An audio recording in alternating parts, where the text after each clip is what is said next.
This is Scott Spears, and I'd like to welcome you to another edition of Scott Spears Now. Today, an interview I've been waiting over a year to do and have gotten in front of this window to do. Because you know what's outside that window out there? Weather. Crazy Ohio weather. Cold this week. We reached a new record low of negative 11 degrees without the wind chill this past week, which puts me very much in the mind of our guest today. He's a legendary New York meteorologist from WNBC, Dr. Frank Field. But Dr. Frank Field's work was not just limited to the weather on WNBC. He also became nationally known as a guest on The Tonight Show with Johnny Carson. We'll talk about that. Also got involved with the Heimlich maneuver, Dr. Henry Heimlich's famous maneuver to save people's lives. He got very much involved with that, as well as fire safety, and with another guy I like a whole lot, Tom Snyder. So we are going to check in with Dr. Frank Field now, who lives in the sunny, warm area of Florida, and see what he's up to these days. Fun interview I've waited over a year to do. Here we go. Dr. Frank Field, or as Johnny Carson would say, it's now time for NBC's crack meteorologist, Dr. Frank Field. This is Scott Spears, and today I'm joined by one of the most well-known meteorologists in television history, due in part to his guest stints with Tom Snyder and on The Tonight Show with Johnny Carson. As Johnny Carson would say himself, I am very glad to say, to be joined by crack meteorologist Dr. Frank Field. Dr. Frank, you haven't changed a bit. How are you doing? Well, it should probably be NBC's crack meteorologist. So I'm doing fine. I'm living here in the wilds of Boca Raton, Florida, on the ocean. And while I guess most of the country today is at record-breaking lows, we've had record-breaking sort of lows in the 40s and 50s and not in the teens and sub-zero. So this was my best forecast coming down here. All those years spent in New York, do you miss it? Well, I miss it for another reason. I miss it because I've got children, grandchildren, and great-grandchildren living in Connecticut, New York, and New Jersey. But I'm a wise old codger. I'm 90 now, and what I do is say, you want to see Grandpa and great-grandpa, come on down. That was a great commercial. Remember that? Come on down. The guy used to come down to Orange Country. Frank, you mentioned it there. I was going to bring it up later on in the interview. 90 years old, going to be 91 before too long. March. Yeah. Wow. You look great. What's the secret? The secret is drink plenty of booze, run around with women, and do things that doctors tell you not to do. The secret is genes. I guess if you're lucky enough to have some decent genes, you'll make it this far. And many of my friends haven't, sadly to say. So I'm glad to be here at this point. Frank, I want to go to the other end of the spectrum, and I want to talk about your childhood. What were your mom and dad like? What was growing up like? Well, my parents came to this country as immigrants around 1910, and I grew up in a rather impoverished area, went to the public school systems in Brooklyn, attended public colleges, otherwise we never would have gotten an education. It was all free in those days. And along came World War II and said, you're going overseas. And that's what happened and changed my life. I went overseas. I graduated as a geologist, and the Air Force said, we don't need anybody throwing rocks, So we're going to make you into a meteorologist. And I ended up in England during the war, in the European theater, as a meteorologist. And that's where I picked up that trade. What does a meteorologist do in war? Well, we were the guys that had to predict the weather over bombing sites, and it was very crude in those days. We were the guys that were involved in the landings when the weather would be best. And we were the guys who also, when the war was ending, had to predict weather in areas we had never seen or been there, to ferry troops from Europe over to Japan. And we were the guys that did weather reconnaissance. It was a very crude way of predicting weather. It was amazing that we made all that work. What was it about meteorology when they threw you into this that gained your interest? I had no interest. None. I wanted to be a pilot. They looked at my record and said, "You're an A student. You majored in geology." And I majored in geology because I was hoping to travel worldwide and look for oil and do those great things. And I ended up not doing it. But what I ended up doing was being shuffled into the school system that the Army had, attended MIT, Chinook Field Air Force, and ended up then at Homestead Air Force Base as an instructor to pilots who had to learn meteorology, and then was shipped overseas. It was not what I wanted to do, it was what the Army and the Air Force, the Air Corps at that time wanted to do. And there I was with a profession that I never thought I would ever use. Being that it's not what you wanted to do, something had to grasp your mind in it to keep your interest. What was it about it? I was thrown helter-skelter back into it. I really ended up as an eye doctor, and I was at the Albert Einstein College of Medicine. And along came the general manager of our station in New York City, WNBC. And he was an Oklahoman who owned a couple of stations. And when he came to New York, he said, "I want a real meteorologist on the air doing the weather." Because what we had were Miss Americas and cartoonists, and weather wasn't a serious thing in those days. It was a little black and white screen about, oh, maybe that big, little black and white screen. And so he said, "Find me a meteorologist." And the station manager said, "Where in the devil will I find a meteorologist?" And somebody said, "There's a guy who used to work for the Weather Bureau of New York for a number of years, and he's now at the Albert Einstein College of Medicine in the Bronx. He's a real meteorologist." So they called me, and they said, "Would you come down and do the weather report for us on Saturday at 6 o'clock? And I said, "Well, I'm pretty busy. I'm at a medical school, and I have my work here." And they said, "Well, it's for 5 minutes on the air, and you get $75. And I thought, wow, $75. I was getting under the GI Bill in those days $110 for an entire month, and here I was going to get $75 for just 5 minutes appearance on some kind of a TV station in the middle of Manhattan, and it was Radio City, and that's where I ended up, in Radio City on Saturday nights, picking up $75 to do a weather report, which was really nothing spectacular to do. It was a simple thing. And by the way, we were sponsored, if I remember correctly, by Bell Telephone. Weather 61212 is the number to call if you want a weather forecast. So that's how I got thrown into it. It was the money. $75 for 5 minutes of work on a Saturday night. That bought me within 6 months a brand new car. That's how I ended up on television. When you were called down to do this with no training in broadcasting and really not a whole lot, certainly preparing a meteorology forecast for television, what did you go down there thinking you were going to do? I had no idea, but I was the guy that was hired initially to teach the weather girls, the ukulele players, and the cartoonists which way the wind blows around the high pressure, around the low pressure, very basic stuff. Not many people had television sets. I mean, we're talking of the pre-color, black and white, little 6 by 10-inch screens, if they were that big, and the television going off the air at 11 o'clock and then later on at 12 o'clock. This was a pioneering period. So I was sort of a weather pioneer in New York City, the only legitimate guy who had some background training and college training in meteorology.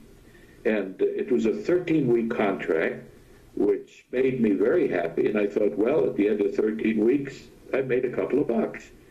But then at the end of 13 weeks, they said, we're going to re-sign you for another 13 weeks. But this time, we're also going to do a weather report Sunday night, for which you will be paid another $75. So $150 to work for 10 minutes on a weekend back in the 50s was a huge fortune. I mean, you could buy gasoline. A gallon of gasoline was like 18 cents. I mean, your rent was you could rent a house or an apartment for literally 50, 60 bucks a month. So I was really doing well, and I was waiting for the bubble to burst at some point and them say, well, we've had enough of you, Frank, get lost, which is what happens in television, as you know, and in radio. But it kept going and kept going, and I ended up doing 50 years of this stuff, happily having the greatest time of my life, because I was doing more than the weather. I was also the science editor at NBC, then I went to CBS, and then I went to Fox, as talent usually does. They jump from station to station for some reason or other, maybe problems with management, maybe more money. And I've had 50 fantastic years doing something that I would pay them to do. Frank, when you went on air, looking back at it now, what edge do you think you had over the weather girls and the clowns being a trained meteorologist? Well, I had the know-how.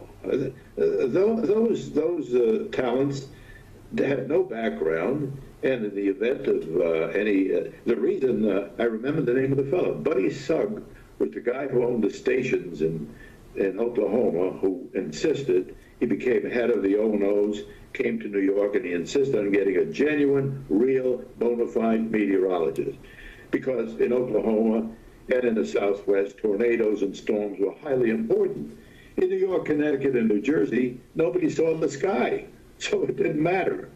And so my advantage was that I had a fairly good background and it was easy. And after a while, I changed over into doing science pieces because just doing the weather was totally boring at times. Same old pattern day after day in the summer, maybe in the winter a little more exciting with big storms. But it was really an era in which we could all pioneer, whether we did weather, whether we did health and science, or whether we were reporters. And remember, we changed not a short while later into live television. No, first was the color idea. Color suddenly came in, and the Peacock had the fans spreading out in bright color. And then after that came a period or an era of live television, which blew us away. Imagine, I didn't have to go out and shoot a film and then come back and edit the film, produce the film, edit the film, cut the film, put together a package. I could do it live. And that was the era that opened up television in a great way.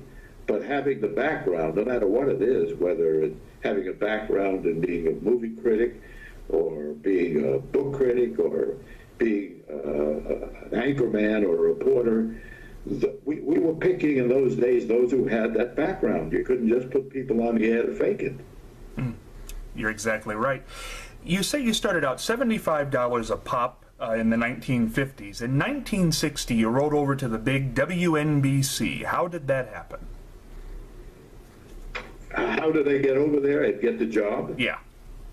Well, I was at the medical school one day, and they called me up and said, our key weatherman, the 6 o'clock and the 11 o'clock weatherman, a fellow named Tex Antoine, he quit. He's going to ABC to make a lot more money, and we need somebody immediately. And I said, well, I have to think about it. And they said, no, you don't have to think about it. What you have to do is tell us now, do you want his job? And I said, but I'm at a medical school. And they said, we don't care where you are. If you don't take it, we're going to bring someone in from California that might be our end run. And I went home and I was up all night thinking about it. And the next day I told Mrs. Field, let's take a shot at this. It'll be 13 weeks, and then obviously they're going to fire me. And that's how it started. It was simply serendipity. If Mr. Antoine had not quit, I might still be up at the medical school. During this time, I would say the time at WNBC certainly had to be, in my opinion, the great part of your career. You started this relationship with Johnny Carson. How did this happen? Well, NBC was the key station and the key network, and I fell into it. And I managed to stay going, I thought, pretty well for the first year and second year. And then, for whatever reason, Johnny Carson, at the time, would tape his program at around 5 o'clock. And it was an hour and a half, and then we would follow at 6:30 with the local news in the city. And one day, one of the cameramen came down and said, hey, Frank, what's Johnny Carson got in for you? Why doesn't he like you? And I said, I don't even know him. I love him. I try to rush home to watch him do his monologue at 11 o'clock, at 11:30, right after the 11 o'clock news on which I was performing. And I said, I don't even know. Why do you say that? And he said, well, he made some funny remark about you being on the roof dancing in an Indian outfit, to wah, wah, wah, doing the weather or something. And I said, no, he didn't. You just put me on. He said, no. So when he finished the news that day, at 11:30, I went directly to my office, and I didn't rush home as I usually do, put on the TV set, and sure enough, Johnny Carson made some derogatory remark and called me the crack meteorologist. We said that we'd have a flood of lava in the harbor, or whatever. I forget what it was at that time. But once he started making that crack, I sat there and wondered, and I was a little upset. I said, why is he picking on me? Not realizing that this was a gold mine. He was putting me on the network, national, mentioning my name. And so he started, and I said, I'm going to keep quiet. And the very next week, he brought it up again. And one of the cameramen who came down after shooting the Tonight Show, did the news show, came down and said, well, he did it to you again. And I said, what did he say this time? He said, you were the lookout at Pearl Harbor. That was your previous job, which got a tremendous laugh from the audience as I watched it. And at the time, I said, you know what? He's turning me into a second banana, and I got to get back at him. And what I did was, after he did that for several weeks, I became bombastic. What was that fellow's name? Bushkin, his lawyer, or Ed being the drunk, or I became one of his creatures. And every time he'd get on and say, well, NBC's crack meteorologist predicted something or other that was hilarious. I thought, I got to get back at him. So in those days, you must appreciate, there was no humor in the news. Walter Cronkite could not appear on a Carson show. Douglas Edwards couldn't appear on a Carson show because NBC, or Huntley and Brinkley couldn't appear on a Carson show because they were newsmen. And NBC said to me, you're a newsman and you cannot appear on the Carson show. And I said, of course not. And one day I get a call from Ed DeCordova, I think. DeCordova was his name, wasn't it? You're a fan of... Yeah, he was the producer. Yeah, he was the producer. He called and said the catcher for the St. Louis Browns, he did sports on the air at Giardella or... Garagiola. Garagiola, you got it. Mike, how old are you? 33. You should know about those. Listen, there are kids out there that come up and they don't know who Johnny Carson is or or any of the other old timers. I'm surprised.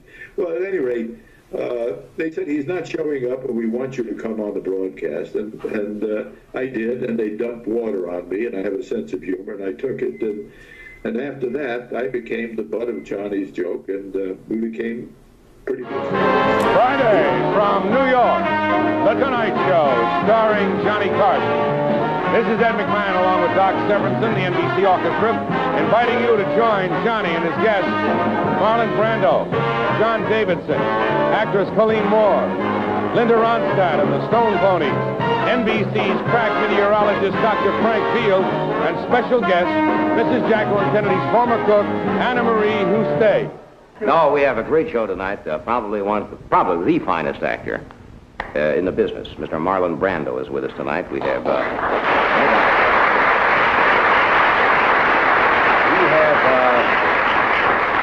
great-looking boy and a fine singer, John Davidson, is aboard.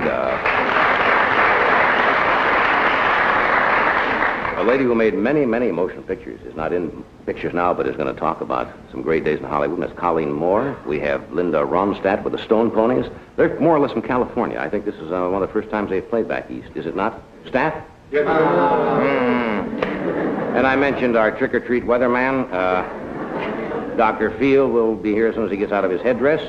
You ever seen those antlers teeth he wears with a goat thing and the skin up on the roof? What is he now? He's got a low-pressure system right between his ears. And a big front moving in. Anyway, hey, I'm dynamite. Hey, I'm a hit. Come on. Oh, stay where you are. Wait over there. He's a very special friend of mine. You've heard me mention him on this show before. His weather show here in New York is local, although Dr. Field has done shows on the network. If you haven't seen his show, we'll give you a short preview of what he does to me occasionally on his weather report on Channel 4 in New York occasionally. Watch. Winds are out of the north at 11, but they are gusting up to about 20 miles an hour. Now, our winds will remain out of the north through tonight, and then tomorrow they should become variable, and they should become light onshore along the coast. That means temperatures climbing generally into the 60s. I'll be back with our forecast for tomorrow and the outlook for Thursday right after this brief message. All righty, here. Oh.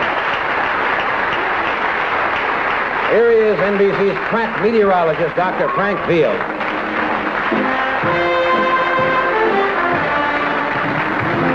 Not the only one who was loosened up by Johnny Carson. We'll pay their respects, thousands of them, and they're all here, and here are just a few.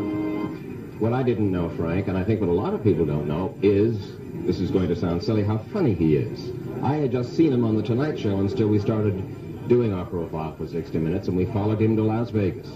And before a Monday night audience, for an hour and a half, he turned out to be one of the funniest stand-up comedians I had ever seen. I have been told there will be some surprises tonight with Fred Silverman on the dais.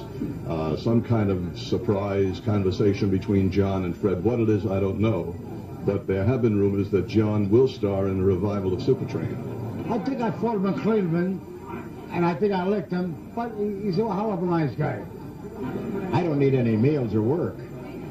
And I'm here tonight, and I traveled up from Georgia just to MC this dinner for him, and this is quite a job tonight, but it's a labor of love, I tell you that. How you doing? Are you being killed to death here? With kindness. With kindness? How are you? It's wonderful. I've got a little piece we're going to run on the air tonight, and you're dousing me with some water. Well, I hope it's better than your weather forecast. He was a lovely guy, and with me, he was a prince. I mean, he would send me notes every now and again, or a book, or a note like there was a law back 1700 that when a seer predicted a weather report for the king and it was wrong, they'd behead him. And he'd say, and in the note he'd say, I wish they'd bring that law back. So it was a great time, and he just promoted the living heck out of me and made me into and then it finally got to the point where he asked me during one summer when Ed was going on vacation, the Cordova asked if I could fill in for Ed just to be a sidekick. And of course, I couldn't because the president of NBC, Reuben Frank, who was the president of News, said, "No way." So I lost my chance to play Ed McMahon. When he was off camera, what was he like? The stories are there, shy. He was a very sweet, shy, lovely guy if he liked you. I don't know what he was like to other people. But I remember sitting in Patsy's restaurant one night with my wife. We had gone to a movie on a weekend, and we were walking back, and we stopped in at this Patsy's restaurant, which is an Italian restaurant, I think, on 48th, 49th. And we went in there, and I was wearing a turtleneck sweater, and Patsy came over to me and said, "You need a jacket. You have to have a jacket. Let me get you one of the jackets." In the middle of dinner, somebody came up behind me and tapped me on the shoulder, and I thought, oh, somebody wants an autograph or something. And I turned around, and it was Johnny Carson. And he said, "What's the matter, kid? Can't you afford to buy a suit?" But he sent me material. He was just with me for whatever it is. I guess he felt that I was a straight-laced guy with a sense of humor and would make a great second banana. And when I went on this program, it was absolute fun. No preparation, just right along, and he let you get all the laughs, and that was just a great period. And when I look back, the people I appeared with on there, it was astonishing that Frank Field, did this when I look back. So he was really very instrumental in being helpful because they couldn't fire me anymore. I was a creature of Johnny Carson's, and if he said, "I want this" or "I want that," they would do it in those days. And when they said, "You can't go on the show," he said, "Yes, he will, and I will use him once a year from now on, but I have that right," and he did, which upset the news people, but I had all the fun. Do you have a favorite appearance in those years? Well, yeah, I thought that the buckets of water that I took really, it was all over. It was in the newspapers. It was spread all over the place. It was just an outstanding, eye-catching event. And it was sent all over. I got cards and letters from people who said they always thought that NBC's crack meteorologist, Dr. Frank Field, was a figment of Johnny's imagination. They didn't know there was a real Frank Field on television in Midtown in New York City. Mm. When we were setting this in... Oh, I'll tell you, I want to interrupt you. For example, he almost got me fired. One night, he and McMahon and a group from the Tonight Show were up in the Rainbow Room in the same building where our studios are. And suddenly, while I'm doing the 11 o'clock weather, very serious, behind me comes a figure that starts poking me with an umbrella, and I turn, and it's Johnny Carson, and we're on the air. It was, I thought, a disaster. I'm fired. There goes my career. He stuck the umbrella behind his back and jabbed me in the butt and started dancing and singing in the rain, and I'm ignoring him, trying to ignore him to do the weather, which was one of the great minutes in my 50-year career, trying to do the weather with Carson behind me, egging me and pushing me around. When we talked the other night, Frank, to set this interview up, we talked about one of my favorites, and it's actually there's a memory, and I'm going to share it now with this gentleman, Tom Snyder, who was just a class act, hosted the Tomorrow Show, for those people who don't know, the Late Late Show, and I was sharing with you the other night, the memory that I have was, I think he was at CBS at the time, and there were two postmen up on a roof in New York. And the deal was they were going to stay up there in this cold chill for so many hours, and if they did, Tom would give them a six-pack of beer. And he had you present the beer up there. He was on cable then. Was it cable? Yeah, he was on cable, it was one of the cable stations, which one was it? I don't remember. I think he was on CNBC. CNBC, that was it. you're right. He was on CNBC. And while he was there, too, we were fast friends. Tom was, to me, was just literally my son. I mean, I just loved him. And we had a great rapport. But he called me one night on a Thursday, I think it was. The Weather Bureau had, and I was off that week, the Weather Bureau had predicted a major snowstorm striking New York with maybe a foot or more of snow. And Tom called me and said, I'm sending a limo down to you. I want you up here at 10 o'clock. We're going to put you in a parking lot right outside the building so that you can tell us when the first flakes are coming down. I said, okay. Well, I wouldn't turn it down for anything in the world. And as a matter of fact, when I celebrated an anniversary, I think it was, we were married, my wife and I were married for something like 35 years, 40 years at the time. We had a surprise, the kids had a surprise party for us, and somehow we found out about it. And by then he had left for California and was working in California. He actually flew cross country that day with a case of champagne and showed up at my home, totally uninvited. It was a personal family thing, and I was stunned. And he said, you think I would have missed this? And I mean, that relationship was much closer than the one I had with Carson. I mean, he was a very dear friend. And we had the greatest time together on the people were turning on the news just to see him bash me and me bash him. We had literally every studio stagehand come down at 6 o'clock to sit in our studio to watch the news because they never knew what Tom was going to do to me or I was going to do to Tom. I remember one night he came behind the rear projection screen that I use for the weather, and as I turned to do the weather, he just pulled it down and he was standing behind it. And he said, how are you going to do the weather now, buddy? And I had to fake the weather for a while. Another night, he came up to me, and knowing Tom and his temperament, the stage manager said, hey, Tom, they're running short on time. You've got to throw it to Frank right away, no fooling around. You don't say that to Tom Snyder.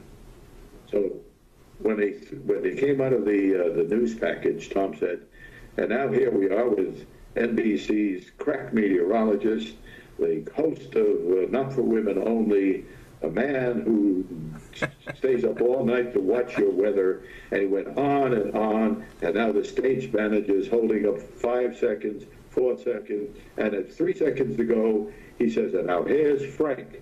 And I said, good weather tonight. Bing, off he went off the air. And he went, ho, ho, ho. And the whole studio went on the floor. And the news director turned white, red, and came down screaming, you're ruining the show. But that was Tom Snyder. Absolutely. Or else I can think of a million events.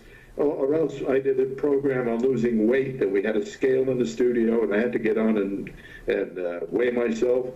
And he said, now here is NBC's, here's Francois.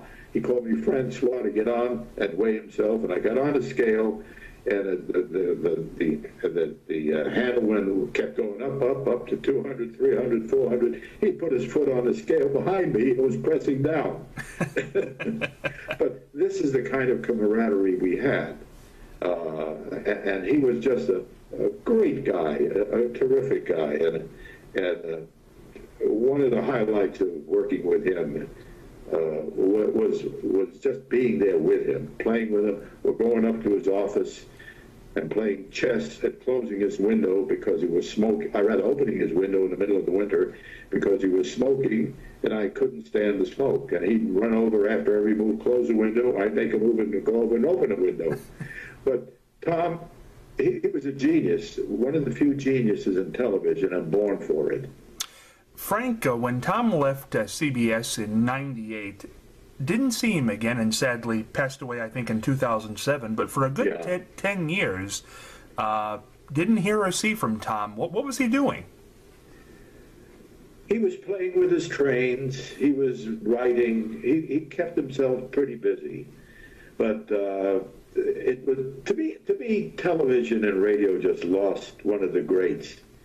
He really should have been way at the top. He was in what he did, but sadly, he never got the real opportunity. You know, in that business, like with my case, no, I never thought of television as a job.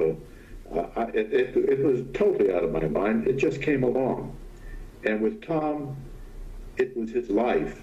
And the breaks just didn't come along because the wrong manager was in the wrong business at the wrong time, that kind of thing. But he really was one of the great talents in the 50 years that I worked. He and Frank McGee is another one who's been forgotten, but one of the great talents too. I would agree with you 100%. You know, Frank, when I was doing some preparation for this interview earlier on today, I came across 1974. You were the first to do a broadcast a surgery on television. Oh yeah. We had gone to live cameras, which was brand new. We were the only ones, I guess, in New York. The camera must have weighed a ton. The cameraman was a 6'4" giant who could lug it around. And the easiest way to do a live remote and know you're going to get it, because it took a lot of time to set up the wireless systems and the shield, the dishes, and so on. It's not like today where you can rush to a scene and just with a live camera and bingo, you got it there. We did the first live shots in New York City, and that was really something that was unreal to us.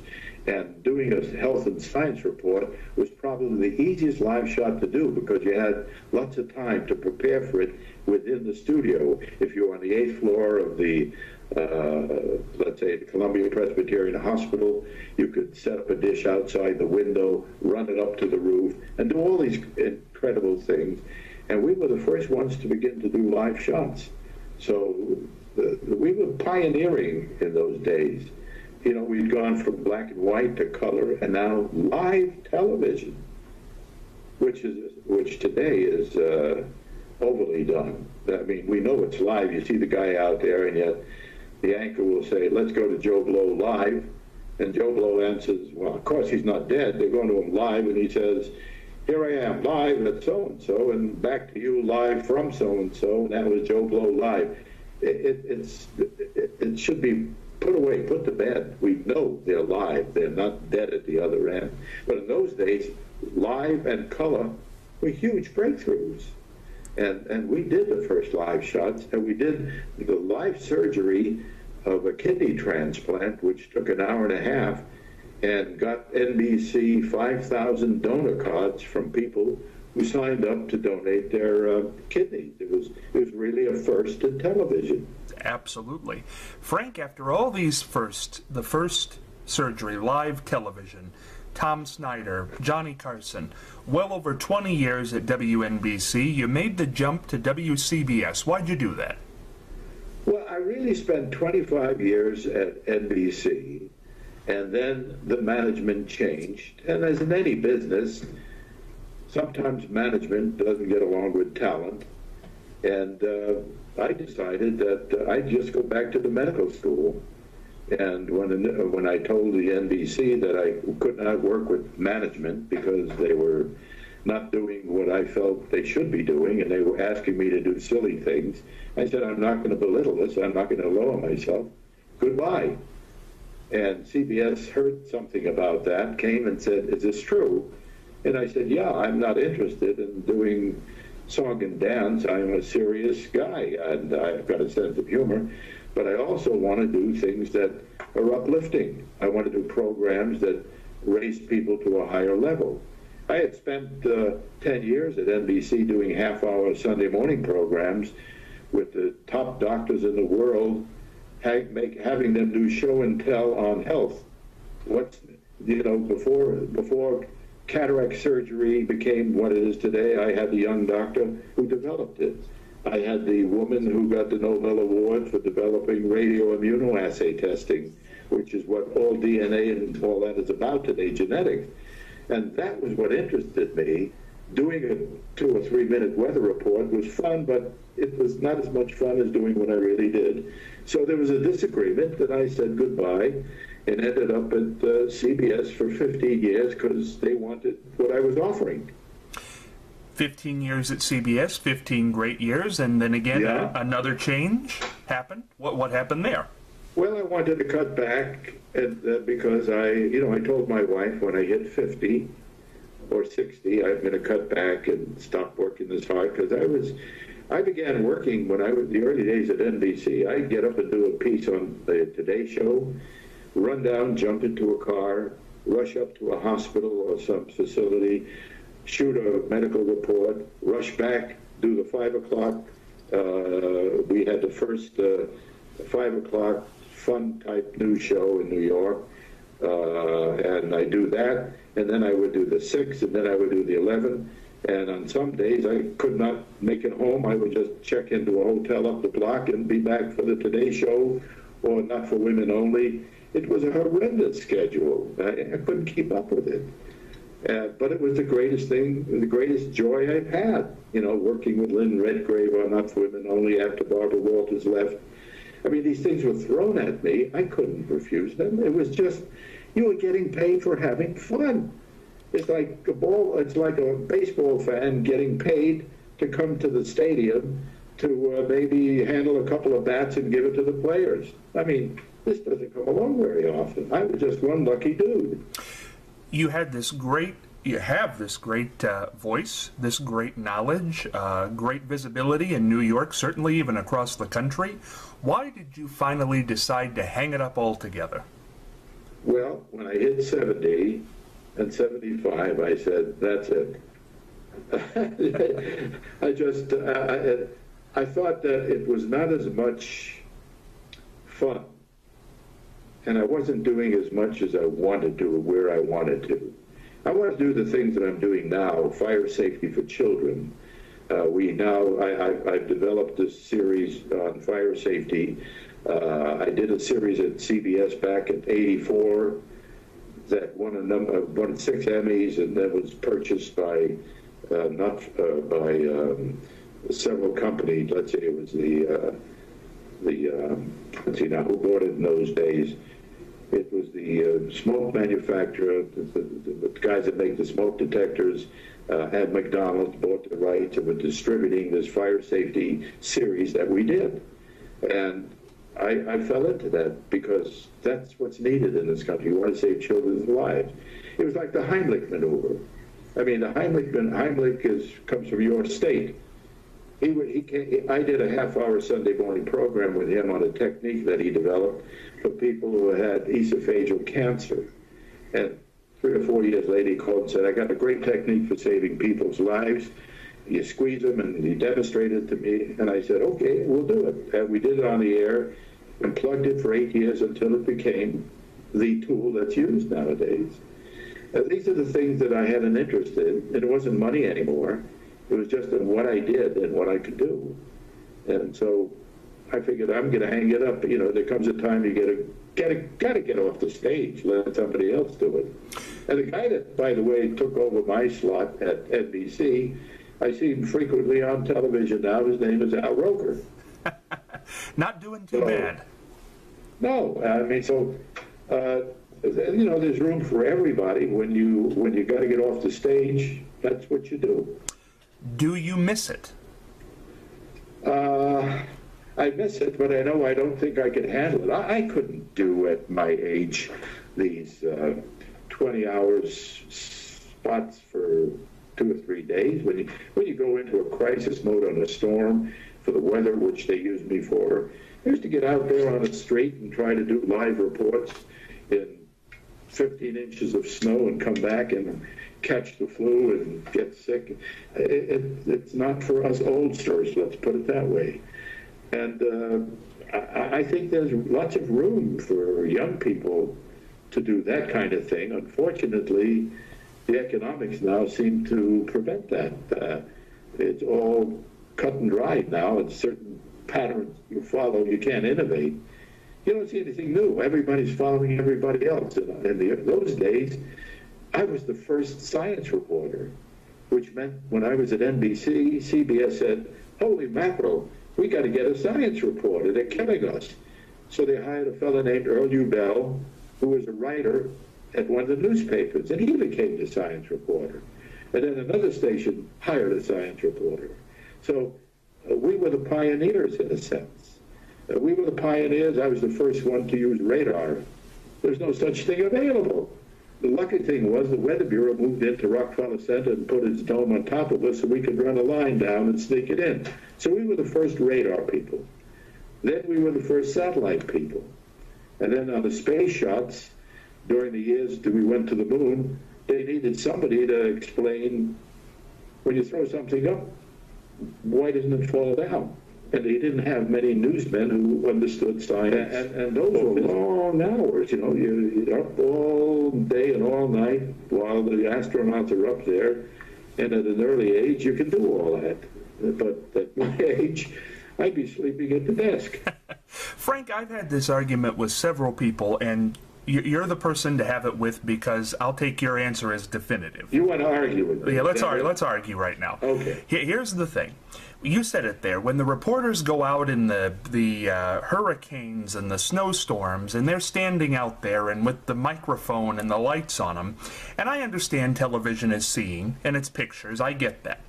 But what would be wrong with shooting the camera now? The cameras are on top of the buildings. Why does the weatherman have to be out there with his trench coat blowing around and his hair blowing all over and the microphone and the umbrella blowing away to know how bad it is outside? I have no idea. I don't know why they do that. You've got a cable system, a 24-hour cable system, the Weather Channel, that feeds you weather constantly. And I tell you what's interesting about the Weather Channel. They forgot what they're there for. That's 24-hour weather reporting, and now they're putting on documentaries and educational things. It's a strange twist. It really depends on who's running the station. If you get a manager of a station or a president of a station who says, I believe in pretty girls. That's what draws people, and that's what I want to do, the news or the weather. That's what you get. And sometimes you get managers who are very serious about what they want to present to the public, and that's what you'll get. And of course, the news programs that I used to work with were really news programs, and were dictated by news people and read by news people, and had to delve into that area, be as part of that as it was a realistic thing. You hired reporters from newspapers who could write, who could investigate, who could do things properly. And today you hire pretty girls and pretty men, nothing wrong with being pretty girls and pretty men, but who have graduated with communication degrees and have no experience.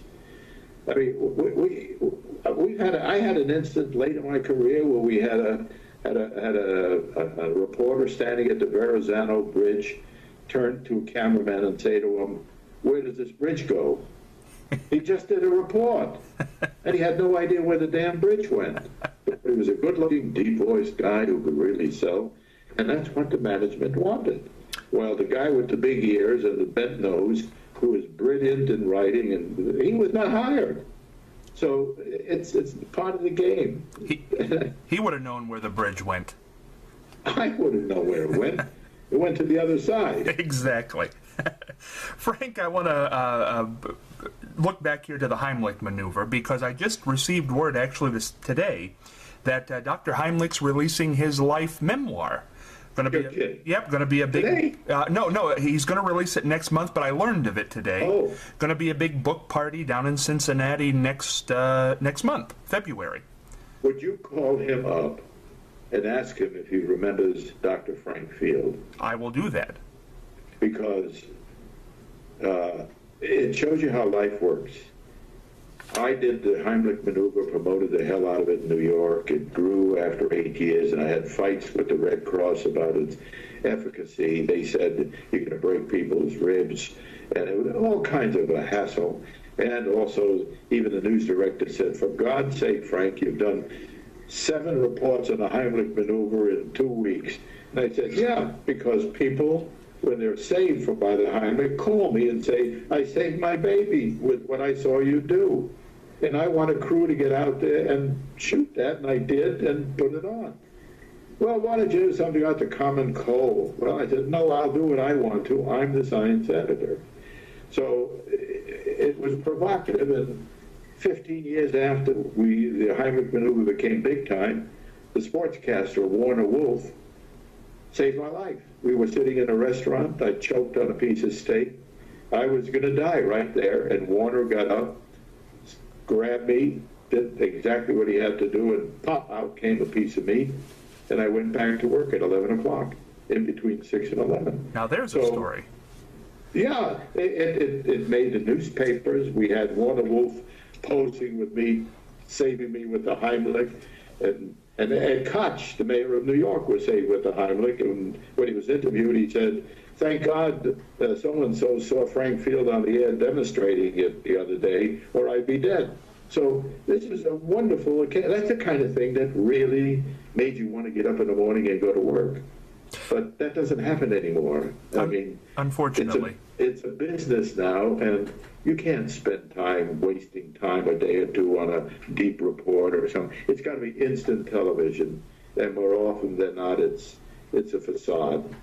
Frank, to this day, he's still fighting the Red Cross and other organizations that want to denounce the Heimlich maneuver, that you can hurt people with it. Why is it the best way? The Heimlich? Yes.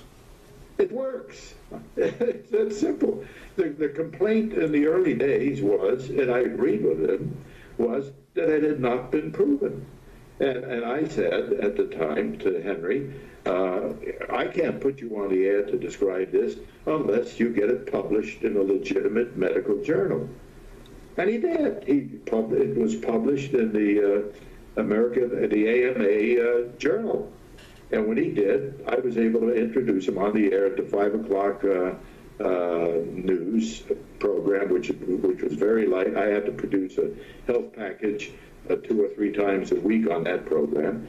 And I brought Henry Heimlich in, and we did the demonstration. And then I said, based on the article, which was accepted in JAMA, you say that you can save lives with this procedure. How do you do it? And he went around and he demonstrated it on me and then on the anchorman, and we said goodbye.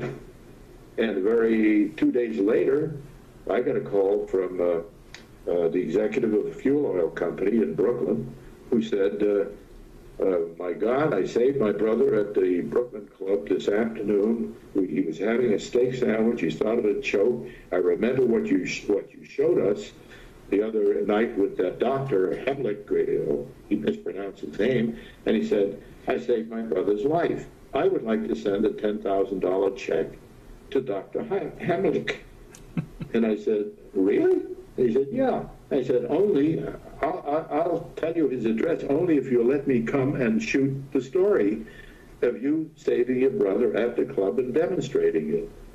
And he said, well, it's a very posh place. We can't do it at lunch because it's pretty busy. I said, well, we'll come over at 10 o'clock before the club opens up. All we need is a table in the corner. And we did it. And we put it on the air. And this kept going. We had at least 300 saves in the first year. 300 people were saved just by squeezing kid in the back of a car, swallowed a lollipop and was choking. The mother pulled off the highway screaming, opened the door, grabbed the kid, remember what she saw, pushed him, and pop, out came the lollipop. So it was, you don't need science and double-blind studies and all kinds of medical studies to prove something like that when it happens. It's like saying, let's jump 400 people off the roof to see how many survive. Well, none of them are going to survive off the top of the Empire State Building. And here's a case where we were saving hundreds, and by the end of the year, close to 1,000 lives that we documented. So That was a battle because the medical doctor, the orthopedic kept saying, you're going to break people's ribs. The Red Cross kept saying, you got to hit them on the back 4 times sharply and then do CPR. And they ignored it. They absolutely ignored it. But we prevailed, but it took 7 years. Dr. Frank, I want to ask you this. For the same reason you did it back then, I want to do it now. We can't do a demonstration here because of camera angles, but how do you do the Heimlich maneuver? If somebody's watching... I'm not going to tell you. You should know it by now. Well, I know it. I know it, but I want others to know it. You need a simple diagram. What you do is you just you put your arms around the midsection of the person who's facing away from you. You make fist, hold on to a fist, squeeze into the diaphragm, not the chest, down below the belly button. Now, there's lots of air that's in your lungs. The object that Heimlich found was if you press sharply into the midsection, it's like a champagne bottle. You're releasing the cork at the top. The air has to get out. It can't go down. It's got to go up. So your lungs are more or less forced to compress the air, and whatever is stuck in that lung shoots right out. In my case, it shot right across the room. I mean, I didn't believe the velocity with which water is a very strong man that lifts weights. That piece of roast beef went 10, 15 feet across the room. It's a great story, and thank goodness it saved your life and lots of other lives. And hey, I wouldn't have made it to 91. That's right. And you know what? We wouldn't have gotten to this part of the interview, and maybe the most, I don't want to put words in your mouth, but most important part of your life now, fire safety. Oh, I'm so glad you mentioned that. Yes. No, we have a problem in this country. People ignore, for 40 years we've been promoting smoke detectors, right? Yes. And today we're still saying there was no smoke detector, there was no battery. That tells you that people are not concerned about fire safety and don't know the danger of fire safety and couldn't care less about fire safety. And if they're in a high-rise or a home, they have no idea how to get out if there's a fire because they don't know the danger of fire. They've never been taught that. A fire, the very basic elements that people just don't understand. They don't understand that if you're in a fire, this room that I'm sitting in, within 2 minutes, could be so black that I couldn't see but the hands in front of my face. I'd never get out of it. It's so fast that if you start looking for your keys, your wallet, and other things, or go to the phone, you're never going to get out. Speed is of the utmost. They don't know that if you go to sleep, your nose goes to sleep too. Your sense of smell is gone. You're not going to smell smoke in a fire, and if you don't have a smoke alarm or something that will awaken you, you're going to die. It's as simple as that. So there are 5 basic things really that you should know, and no one's teaching that. What we teach in the schools today is stop, drop, and roll, and that's the end of it. Everybody I ever talked to, all the baby boomers, my kids, my grandchildren, learn stop, drop, and roll. And stop, drop, and roll is rarely ever used and is rarely ever effective. It's just something that somebody threw in that sounds good. It's a mantra, some sort of catchy phrase that's caught on. And firefighters have been teaching this for the last 50 years. In 1985 is when I did the other program. We're talking about 30 years later, nothing has changed in fire safety education. You still give the kids plastic helmets, you still teach them stop, drop, and roll, but 90% of the homes with children in this country have never had a fire drill at home. And when you ask a parent, haven't you ever had a fire drill at home? Your smoke detector goes off. Your kids have to know where to move, and how quickly to get out. And their response is, oh no, they learn about that in school. They have fire drills in school. Well, fires don't happen in school. They happen in the homes. And so it's been an ingrained disaster. And for many years, this country has had the worst fire record in the world. And I started promoting this years ago, and I'm still fighting the fight. We're finally getting to a point now where every state marshal in this country is going to introduce this Fire Is program. It's 5 modules TV that parents must sit down with children and watch on their home computer or their local TV station or a public station, and they have to watch the 5 episodes to learn the danger of fire, and this way change the culture. My generation is gone. Most of the elderly have no idea what to do about a fire. And the worst track record in this country is the dangers with children and with the elderly. And we have to change that, because we have to change it with people. Families, fathers and mothers cannot teach children fire safety because they themselves don't know what to do.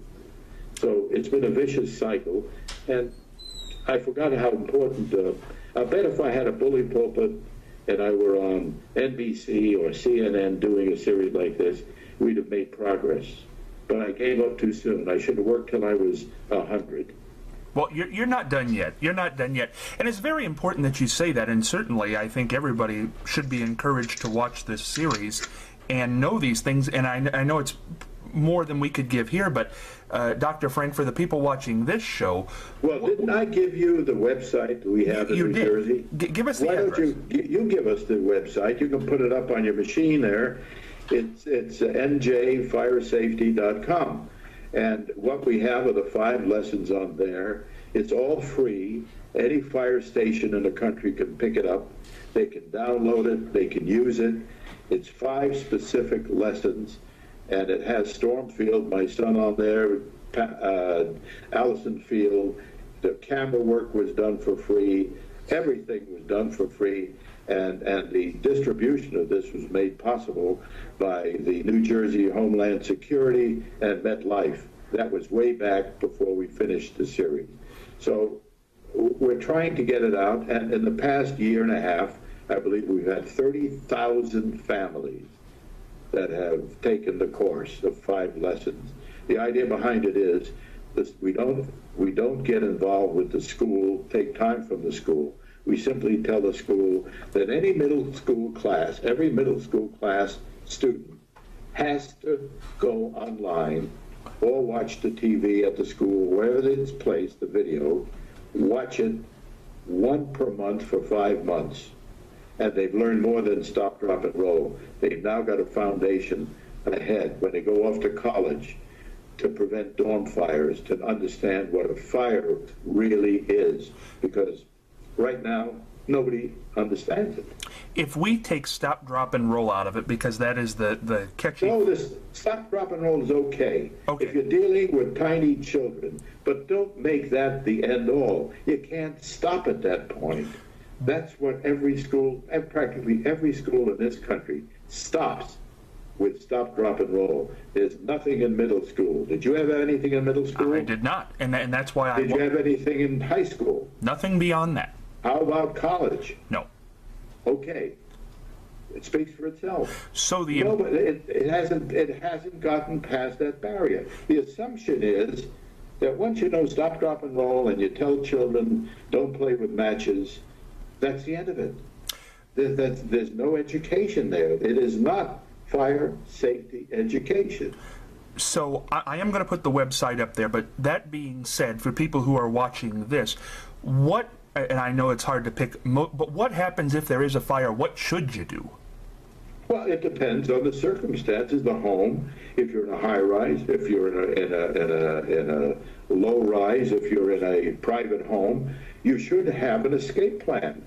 Without an escape plan, you're not going to make it. Now, take people, for example, there was a fire back in the 80s where Lionel Hampton, the famous xylophone player, his apartment caught fire, and his butler wheeled him out of the apartment. He was on the 27th floor, I believe it was, and the description of the fire reads like every lesson that was broken. People on the 50th or 60th floor were racing down the side door, the door wells going down when they were perfectly safe up there. They were heading right toward the zone of fire when they shouldn't have. People below the fire were doing the same thing. The firefighters in a fire in a high-rise go immediately to the floors above it and below it and get everybody out. The rest of the people can stay there because you can't empty a building in a short period of time when you've got 1,000 people in a short period of time. If you're in a home, you have to have a fire plan. You got to understand that that child on the second floor in a bedroom can get out his window and see if he can get out onto the garage top, or if you've got a ladder, can he use the ladder? Is there a storm window there that the child can't open? You have to tell the child, don't look for mom and daddy. If you hear the smoke detector, get out quickly, bend down low under the smoke, don't stand up, get low and get out immediately and go to the front of the building and wait at whatever the signpost, the stop sign, the tree, or whatever. Have a plan and practice it once a year. So it really depends on what you're doing. People get trapped in buildings because they rush into the hallway and lock themselves out, and the smoke thickens and they get asphyxiated. The Macaulay Calkins fire killed, I think, a couple of people who ran out into the hallway, locked themselves out, and they were overcome for everybody. You have to prepare and say, what if there's a fire, for example, in an office building? Can I hide in a bathroom? No. You've got to get out in an office building, no matter what. Don't take an elevator, but you got to get out because there are partitions and fire and smoke spreads quickly. There's nothing to block it. If there's a fire in your own apartment, close the door and get out. Doors are made of metal. It'll keep the fire and smoke out. Hey, there are so many rules that you can teach people that are not taught. Do firefighters know this? Anyone who's... Now, the only people who know the danger and how to get a fire and learn that are the firefighters themselves and the people who have been in a fire. You talk to somebody who's been in a real fire and gotten out, and as you talk to them, look at their eyes. They get that glazed look like, oh my God, that was the most frightening experience. So you've got to understand that, and you have to be taught that, and that's not what's been happening, because way back when I was a young fella, Harry Truman said, we've got to do something about fire in this country. And he had a huge convocation and a convention of experts, and it came out that we got to do something. We've got the worst fire record in the world. More people die here and don't understand fire, and we have to do something. And nothing was done. It's a fascinating problem, and we need to fix it, and I'm glad you're bringing attention to it. Dr. Field, I want to hit you with some rapid-fire questions here. First thing that comes to your mind, highlight of this career, the one moment you like the best. You know, it's like handing me a box of candy and saying, which one of these chocolates are your favorite? I eat them all. It's which one are the best? I think one of the most exciting events that every now and again comes back to me, aside from the Heimlich, when we did the live kidney transplant. Nothing like that had ever been done. The news director didn't want to do it, but he was convinced to do it by one of the executives running WNBC then. And he predicted it would be a disaster. He was dead wrong, because we followed the procedure.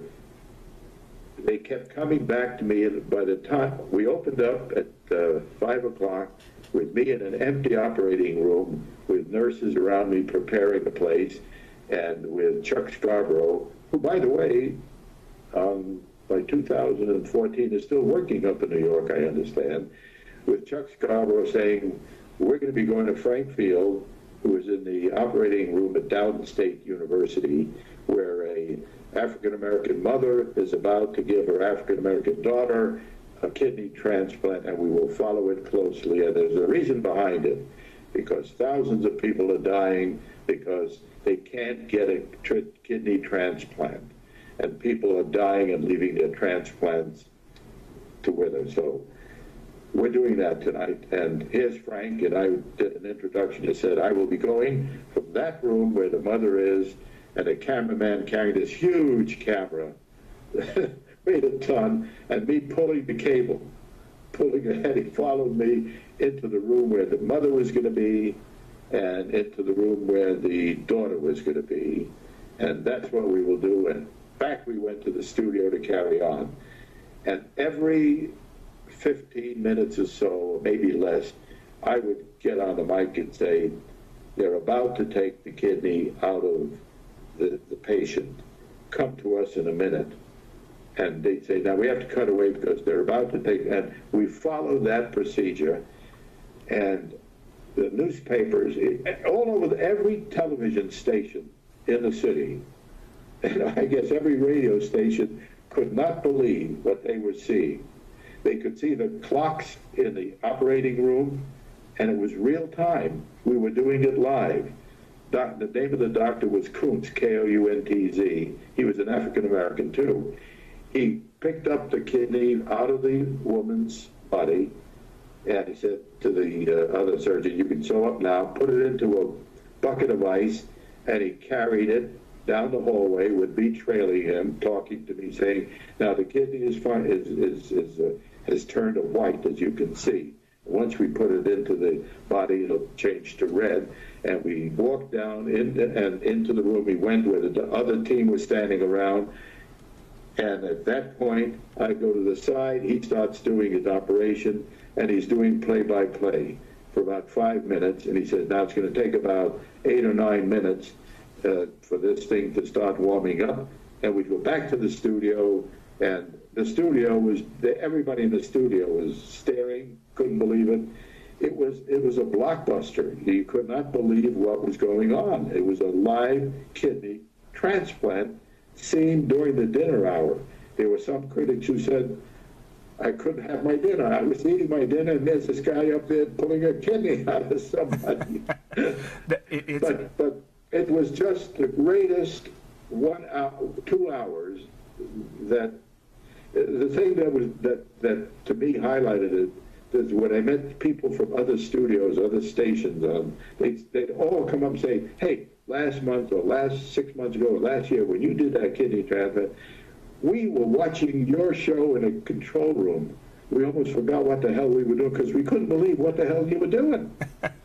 And it was just one of the things that helped me grow. It was just what I'm thinking. You got me back there again. You shouldn't do this to an old man. He might not be able to take it. But it really worked. It's a one-of-a-kind moment. And with all of these box of chocolates in your career, Dr. Field, what was the low? What was the moment you disliked the most? I really was unhappy leaving what I thought was my home, and that was NBC. Because I lived in Midtown, I could walk just literally 3 blocks to work. If I had to be on a show at 8 o'clock in the morning, not for women only, I would listen to traffic reports at 7:30 while I'm in the shower, and a half hour later, I'm in the studio. Leaving NBC really was a tough thing, but that's what happens in the business. You take it as it comes. I think that was one of the points where I was ready to chuck it all. But it worked out fine because then I got the opportunity at CBS to do a lot of things I never would have been permitted to do, like the Fire series. That Fire series I did at CBS got 6 Emmys locally. We compiled it into a half hour, and we beat Johnny Carson, by the way, on the air one night. Luckily, Johnny was off. It was somebody else filling in for him. But that was a 20-part series. Have you ever heard of a TV station doing 20-part series? That's almost unheard of. Unheard of. It was then, but the general manager of the station bought into it when we said we're going to save children's lives, and it's something that we've got to do. And I got the fire commissioner to let me go to the fires. We got the Daily News in New York City promoted the hell out of it and had a reporter go with me, and he wrote up his version of what we were doing. We got McDonald's giving away 5,000 smoke detectors. everybody worked together, and McDonald's put out 2 million tray liners promoting fire safety on WCBS every day for 2 weeks. So it was really an amazing compilation of information backed up by people who were dedicated to help us. And it also turned into a book that I had to write on fire safety way back then. So there were so many things in 50 years. I could ramble on forever, but in those days, the bloopers and other things that you never gotten saved, you know, I was on the Johnny Carson show before he re-signed a contract where he got possession of all the shows that he owns, and you see it now promoted on television. I was the only one that had my appearances. For example, I was on with Clint Eastwood on one show that I remember. He was a young kid then. And so when we were on there, all those were erased. I was the only one who still has, no, I shouldn't say I'm the only one now, but I was the only one who had the kinescopes that the crew saved for me. Wow. The guy said, you were on, they knew. And whenever Frank goes on a Carson show, clip the kinescope, set it aside, don't let them erase it, and give it to Frank. And I had an office full of kinescopes, and I shipped them all to the West Coast. It was about 5 years before, 5 or 6 years before Johnny died, because they never had those. I don't know what's become of them, but they're out there somewhere. And I have them. You have them. That's what's most important. You have to send me those. I'd like to see them. You want to see them? I'd like to see them. All right, one of these days I will. I saved them for my kids, my great-grandchildren, because they're very cool about this. My grandson said to me, he was 7 or 8, he said, somebody said you were on TV, eh? And I said, yeah, I used to do that. What did you do? I said, I gave weather reports. He started to laugh. Come on, tell me the truth. Were you really on TV? I said, yeah, I was in the animated cartoons, kid. And he said, which ones? I have to ask you this. Everybody knows Willard Scott. Everybody knows Al Roker. Every newscast has a weatherman or meteorologist, however they refer to themselves. If you're teaching the class today, people still want to do it. They want to be the weather person. What makes a good meteorologist? Well, you have to have a background, but I don't think, I think meteorology is a specialty. If you enjoy doing it, go ahead and do it. But I found it pretty repetitive. I have a science background, and with a science background, it gets boring. There's no challenge to it. And now, it was a challenge then to try to do the weather because we had very few instruments to do it by. We lost a hurricane in the middle of the Atlantic in my early days in television. I kept saying it was over here when it wasn't.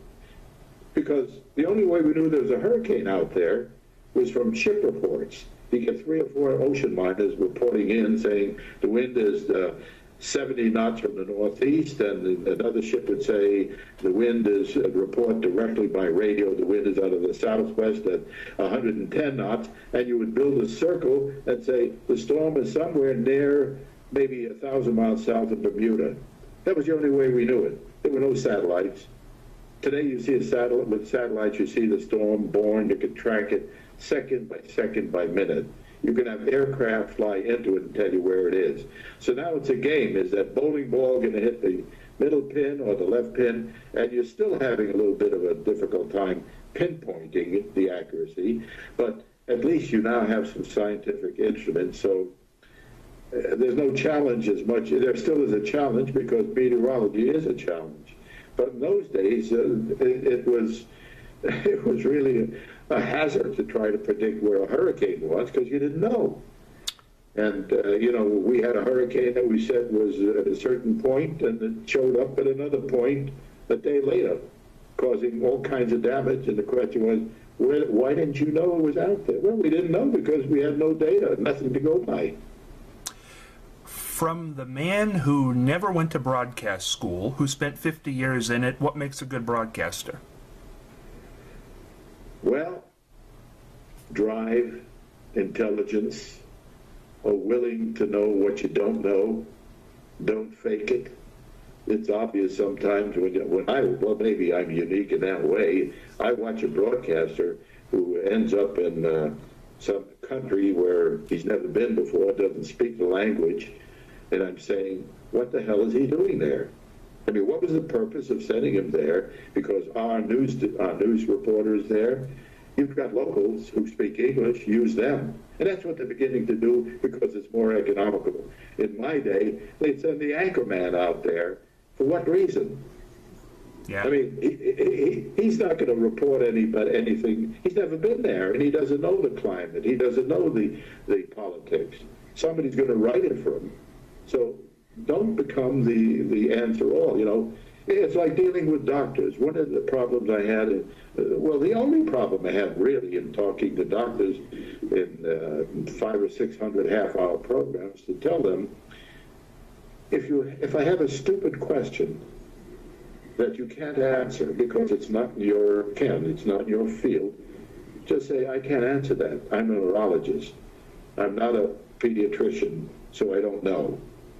And you can flake me for that, but doctors, you get a doctor on the air, some of these guys, and particularly in local stations, you got a guy, because he's an MD, is telling you about brain surgery or some other aspect that he doesn't know anything about. And he's giving you the wrong information. So when I used to do the half hours, I'd say, you're the knowledgeable guy. If you say the endothelial tissue sloughs off here, I'm going to stop you and say, what's endothelial tissue? You got to speak at show and tell, and you're talking. You can't get low enough at a level of intelligence to overdo it. It's got to be clear and precise and knowing.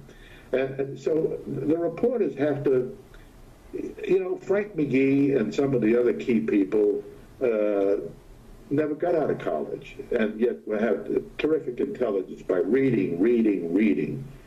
In fact, we have, who's a young fellow now I worked with at CBS. He's now the anchor at NBC.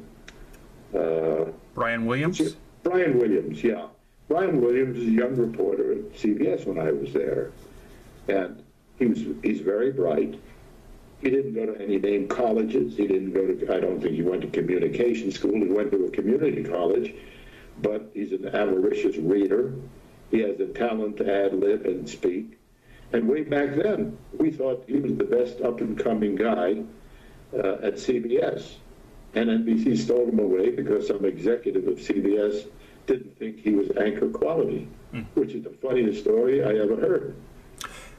Now here's the big question, Frank. 91 years old, yes, coming up on 91, but we are in the internet age. You're in Florida. I'm in Ohio right now. We're talking to each other. I can see you. You sound great. You look great. If somebody said, Frank, you don't have to come to an office, don't have to be here 8 hours a day, but we want you to do something. We want you to tape something. We want you to come in every so often. Would you come back? I don't think so. I'm having too much fun and getting more feedback doing what I do now in fire safety and other public areas that I feel I should pay back. It's something I feel I should be doing. On occasion, if it were fire safety and I knew it promoted, I would love it. If Mr. Anchorman on CBS or NBC said, let's get this 91-year-old guy on the air to talk about fire safety with video and so on, we could do a blockbuster and probably save thousands of lives. But between you and I, it ain't going to happen. Well, let's say this, Frank. Certainly fire safety, very important. Science, very important in general. But next to your name, it's always going to be meteorology, I think. Weatherman. Would you do a forecast? No. Never. That's boring. It's boring. Frank, 100 years from now, because I think you got a lot of time left, but you made it into the mainstream in your career. Johnny Carson, Tom Snyder, a lot of great things. What's the epitaph going to read?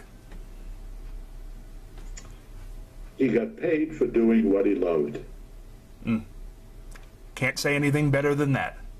No, that was, you know, every now and again, I'll walk through a mall with Mrs. Field, and somebody will stop me, and it's generally the elder generation, and say, you know who you look like?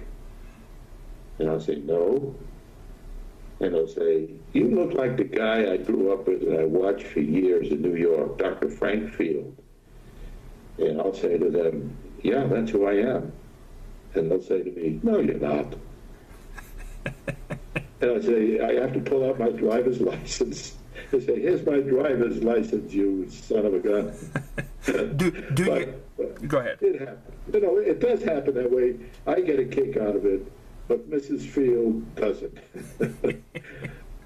Do you still have the trench coat and hat? Could you be ready in a second? No, I left that up north where the temperature today, I think, I spoke to my kids, was about 10 degrees above zero, and I'm down here in Florida with chilly 50s and 60s. It must be terrible being down there in Florida right now when that weather's going on. And all my kids are calling me saying, oh, can we come down there? Well, for this sake, Frank, it's weird that we're talking because the Northeast did get hit with a nastier than normal storm temperature-wise this week as we're doing this. We were 15 below here in Ohio. That's unheard of. New York, same type of thing. Frank, what should people know about weather like this for your old audience up there? Well, by now, if they're old, they've learned how to deal with it. That's my end. If they haven't, they're not around now to deal with it. But I think what's happening now, the good part about weather forecasting now is because the technology has developed so rapidly with the satellites and with all the materials we have, we get much better forecasts these days. The Weather Channel and most of the local people depend on the Weather Bureau or the Weather Channel or other weather professional weather sources. The accuracy has increased a great deal, but long-range weather forecasting, sometimes people just annoy the hell out of me because they tell me they got the Farmer's Almanac and they know the weather for 4 months down the road. And I tell them, well, you didn't have to buy the Farmer's Almanac. I could have told you, what day do you want? And they'll say, well, I've got a big party in February, 2 months from now on the 11th, my kid's graduating, whatever it is. What's the weather going to be? And I said to them, it's going to be very cold and there's a chance of snow flurries. And walk away. And by God, you know, I meet them later on, they say, you were right. It was cold and there was snow flurries when my kid, come on. 100% accuracy. 100% accuracy. Frank, when a storm comes in your old stomping grounds in New York or down there in Florida, when a big storm rolls in, do you look it up? Do you look on the internet? Do you care at all? Oh yeah, no. Okay.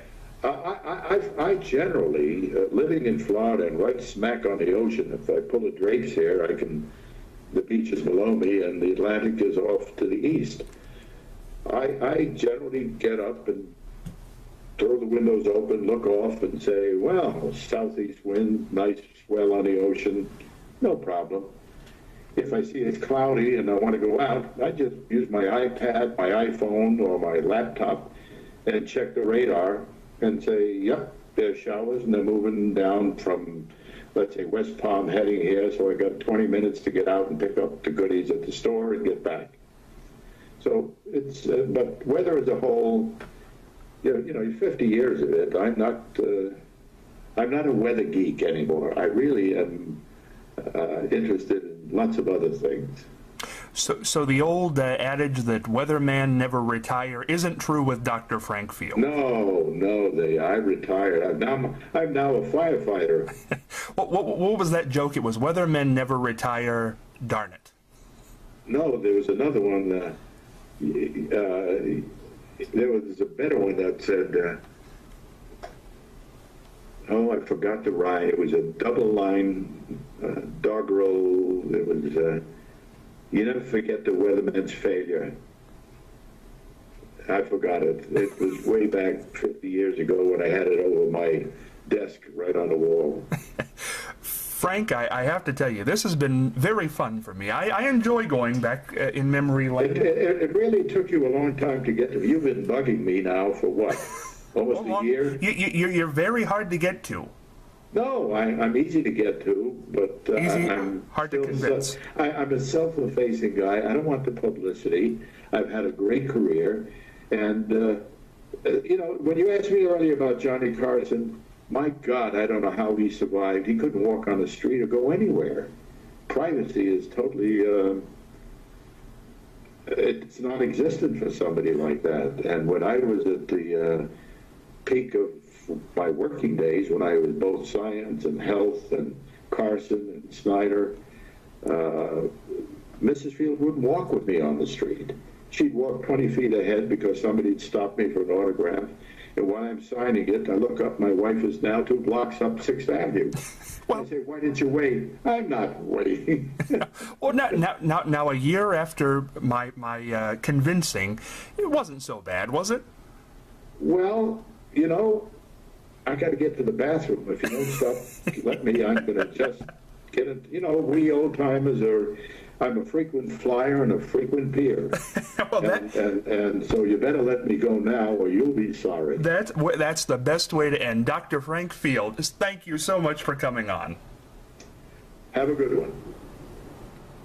Dr. Frank Field, certainly one of a kind, and to see that old Tonight Show footage, Kinescope from the 1960s, where else are you going to see that except right here on Scott Spears Now? I certainly hope you've enjoyed this episode, and I certainly hope you'll come back in the future. Remember, you can get episodes like this on the internet by going to Facebook, searching Scott Spears Now and clicking like, or going to YouTube and doing the same, typing in Scott Spears Now. We move on from here. The weather out there hopefully will be getting warmer before too much longer. But for now, I gotta get out of here. So this is Scott Spears for this episode of Scott Spears Now, heading for the dugout.